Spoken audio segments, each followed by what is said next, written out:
माशाल्लाह हवा भी खुशबू भी बड़ी प्यारी आ रही है। ये क्या बनी? झींगे की कढ़ाई। झींगा कढ़ाई।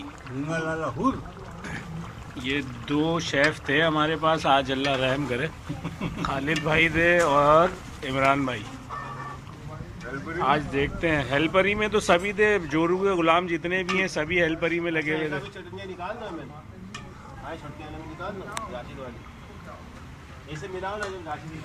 ये आज एक बच्चा भी हमारे पास आया हुआ है, लेकिन इतनी देर से इसके पापा इससे कह रहे हैं कि एक व्लॉग बना दो, लेकिन इस बच्चे से ना व्लॉग बन के नहीं दे रहा।